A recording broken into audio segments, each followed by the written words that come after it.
Right, welcome back to the channel. It's been a long time since my last video.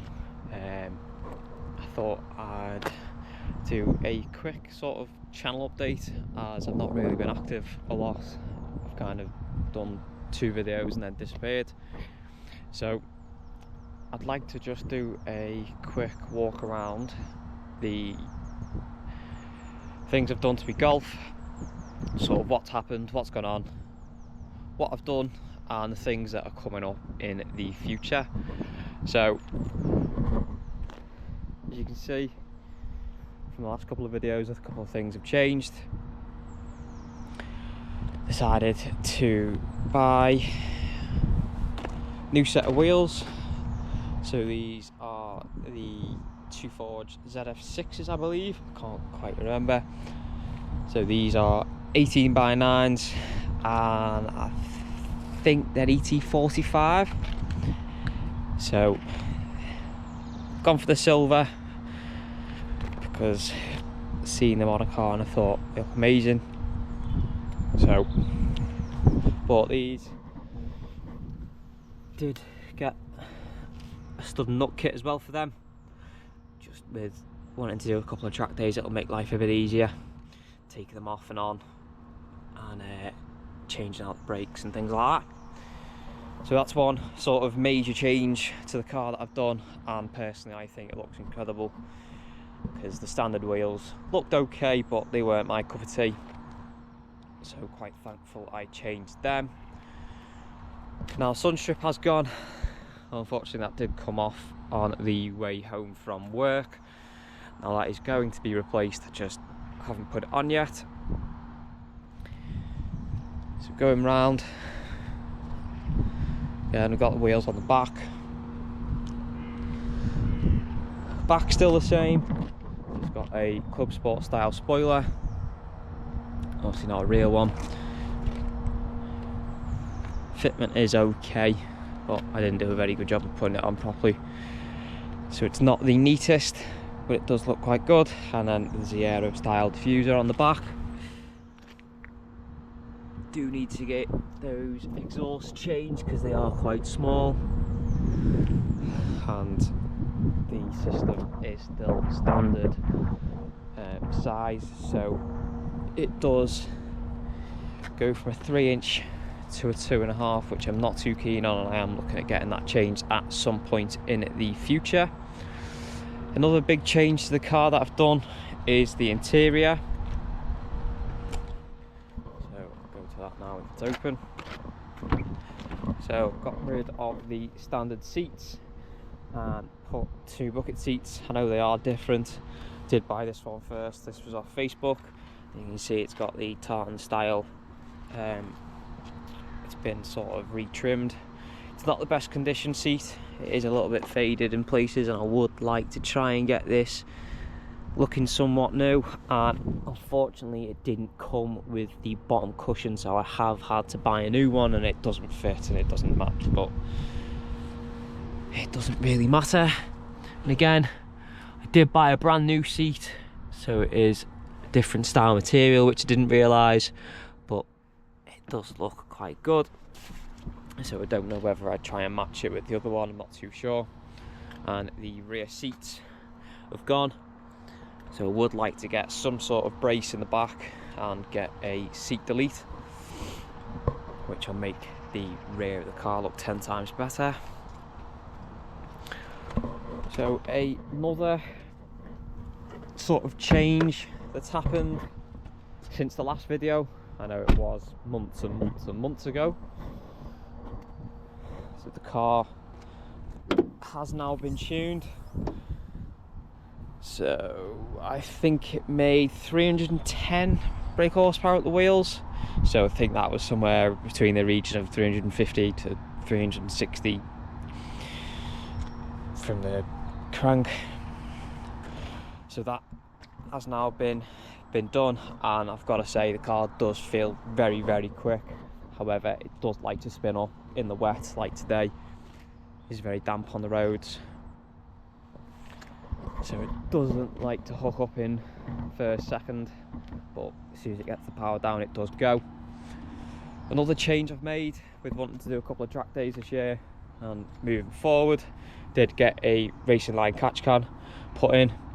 Did try and film this, but it didn't really go very well. I ran into multiple issues. Was trying to film on my phone and run out of storage, so that wasn't great. So that's on. The PCV system, again, been all done. That's part of the racing line kit, so it does look pretty good underneath.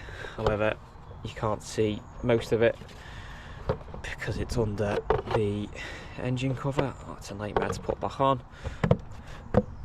So again, as I went through on the original video, I've got the racing line intake, the R600 I think it's called, turbo elbow down there if you can see. Again, the downpipe, you can see there, been heat wrapped.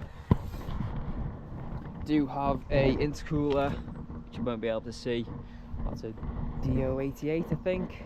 And then had a bit of an issue on the way to work. One of my boost pipes had split, so I put the bigger metal ones in, and I think I put in the turbo muffler, yeah, which you can see down there, just down there. Can't remember what make that was, but it was only cheap. So altogether, the car is sort of how I want it to be power wise. Would like to get some sort of diff, some LSD, so probably a wave track. However, I don't know how that would work, as this car is a performance pack, so it does have the sort of electronic diff. So we'll have to ask around and sort of see what people have done with that, if people have changed it or if people have just kept it as standard. So the plans of the car is I'd like to get a couple of track days in this year, just as that's what I've built the car for and haven't been able to get around to do it. However, should be relatively simple as I've got the power. The brakes, I have changed the pads, as the ones that run it were not the best, so put Pagid RSL 29s on. I would like a cooling kit, so whether I go for the Area Motorsport one or the Sprogly Motorsport one, I think they're both the same and around the same price, so have to get that on for cooling. Again, power wise, I was thinking about getting the IS38 turbo to push it to around 400, but again, don't really need loads of power as it struggles to put the power down as is.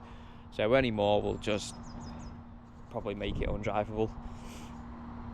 Would like to get a couple of handling bits done to the car now. I do have a massive pile at home of parts to go on. So I've got front and rear roll bar, I've got all the rear arms at the back. So I've got hard race camber arms, adjustable toe arms to go on. I am probably going to buy a subframe and get that powder coated. I don't know if you'd be able to see underneath, but it is a bit crusty. So just for peace of mind, sort of get it powder coated, get all the arms done, buy all new hardware, bolts, the lot, and it can then be easily adjustable. Everything's not seized up, as I know some of the arms are a bit of a nightmare to go on and sort of take off. Do have also new front lower control arms. They're going on whenever I get round to do the front roll bar, as do have to take the subframe down. I probably will take it off, as I've got a subframe dead set kit to go on the front. I can't remember what brand that is, but again, that'll help the car. So have got a couple of things to do. I will try and start filming a bit more, as I do have a bit more time on my hands now with a new job. Finish a little bit earlier in the mornings, and if I'm on afternoons, I've got my morning free, so that's a nice little change. So meaning I can spend more time making a bit more content, as I kind of did a couple of videos and just completely had no time, didn't have the energy to do it. So back, ready for it. We've got loads of changes to come. I've got a new project which I'd like to try and make a video on in the coming days, possibly next week now, but we'll see, which is an interesting one. Decided to buy something crash damaged, as this was costing me quite a bit to run, day in, day out on the way to work. So would like to get that sort of on the way. Did try and film some of it, but I didn't have the time, as I was desperate to get the car on the road, as I needed it for work. But you'll see more of that coming up in the future. So thank you very much for watching, and apologise it's been such a long time, but we'll be back for more in the coming future.